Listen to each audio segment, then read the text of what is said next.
Está ocorrendo uma forte nevasca. O frio penetra em seus ossos. Suas pernas estão quase até os joelhos de neve.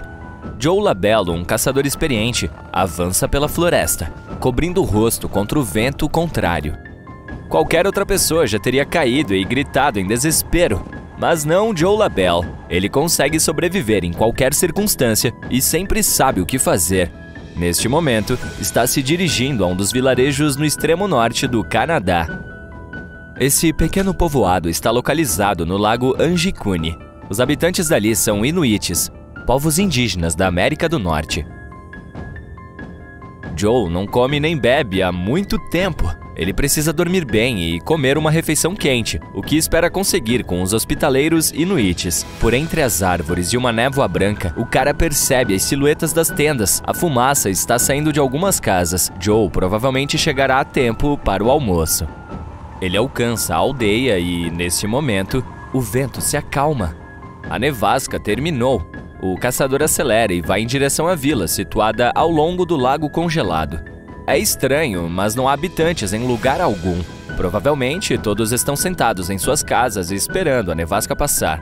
Alô! Joe diz em voz alta, mas não obtém resposta. Ótimo! A fumaça está saindo da tenda.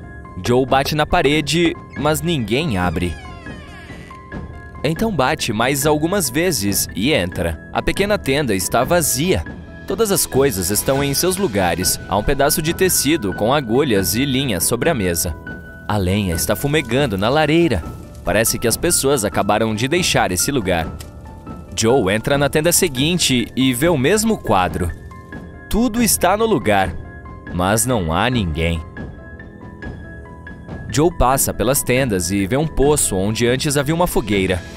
Há uma corda acima dela, com a carne que os inuites estavam cozinhando pendurada nela. Por alguma razão, eles não a comeram. O lago Anjikuni faz parte de uma cadeia de cursos d'água. Ali, os habitantes locais pescavam e comercializavam vários produtos. Normalmente, há muitas pessoas, mas agora algo as obrigou a sair de suas casas. Por que elas deixaram suas coisas para trás e para onde foram? Não há rastros ao redor da aldeia. Todos os trenós estão no lugar. Os inuites até deixaram seus cães, que os ajudam a caçar e a andar de trenó. Ninguém abandonaria roupas quentes e cachorros ao ir embora, especialmente em condições climáticas adversas. Joe Labello sabe de tudo isso e conclui que algo terrível aconteceu. Seu corpo está tremendo, não de frio, mas de medo. Depois de percorrer todo o assentamento, ele não encontra uma única alma viva. Aterrorizado, sai da aldeia, dirige-se ao posto telegráfico mais próximo e envia uma mensagem à polícia. Depois de um tempo, mais e mais pessoas chegam. Os policiais estão tentando encontrar rastros de desaparecidos e descobrir o que aconteceu, mas não há nada. Perto da aldeia, encontram um túmulo vazio. Durante a cerimônia, os inuites puseram pedras ao redor do local do enterro. As rochas cercando a cova aberta permanecem intocadas, o que significa que não foi um animal que a desenterrou. Mas quem ou o que precisava dela? Cerca de 30 moradores viviam na aldeia e todos desapareceram. Os dos vilarejos vizinhos não podem ajudar, pois não têm ideia do que aconteceu. A única coisa que a polícia notou foram luzes azuis incomuns. Nessa área, as luzes do norte são um fenômeno comum. Quem vive ali vê regularmente um brilho no céu estrelado. Mas a polícia viu outra coisa: luzes azuis pulsantes. Além disso, outros caçadores testemunharam algo semelhante. Eles dizem que algumas coisas estranhas estavam voando no céu. Tudo isso ocorreu em 1930. Já se passaram mais de 90 anos desde o desaparecimento da aldeia e várias teorias foram criadas. A mais popular é um ataque de uma civilização extraterrestre. De acordo com ela, as luzes azuis no céu que os habitantes locais e a polícia viram eram naves espaciais. Há quem acredite que, em uma noite sinistra, essas naves voaram até o assentamento e levaram todas as pessoas.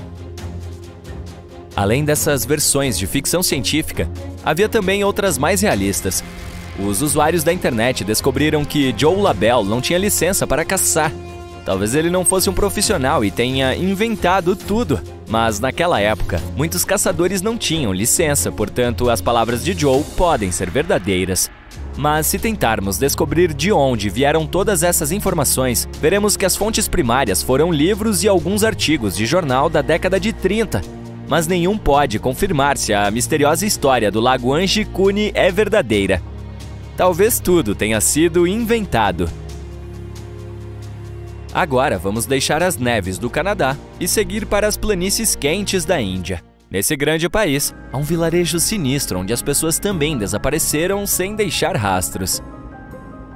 Isso aconteceu na primeira metade do século XIX. Mesmo assim, os habitantes locais evitam esse lugar até hoje porque acreditam que forças malignas invisíveis vivem lá. Vamos dar uma olhada e descobrir o que aconteceu com Kuldara. Ele fica no distrito de Rajasthan. Para chegar lá, é preciso pegar um táxi direto até a cidade ou vila mais próxima. O vilarejo fica longe de outros povoados e parece deserto.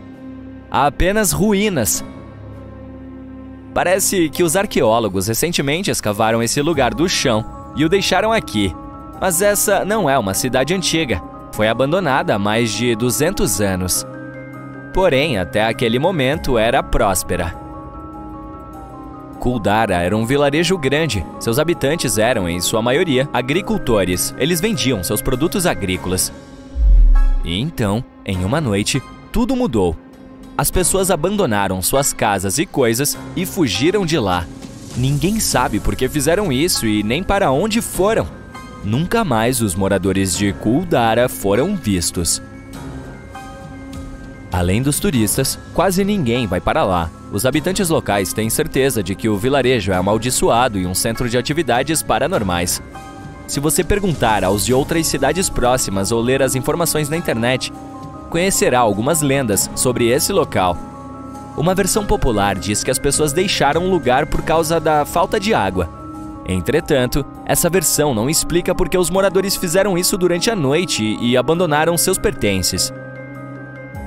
De acordo com outra versão, os aldeões escaparam para salvar a filha do chefe Kuldara. Um governante local se apaixonou e queria se casar com ela.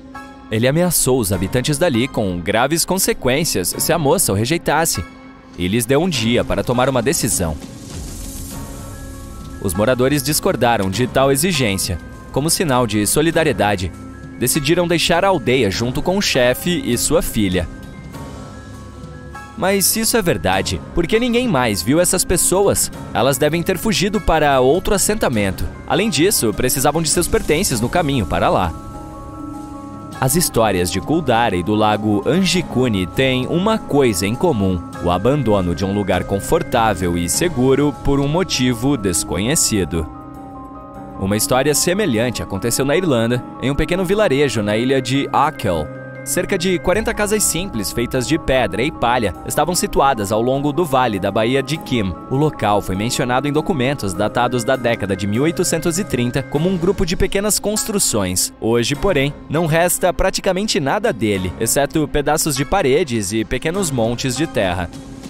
As pessoas de outros povoados não se lembram desse vilarejo, mas sabemos sobre ele graças aos registros de escritores de viagens que descreveram a incrível beleza desse lugar em seus diários.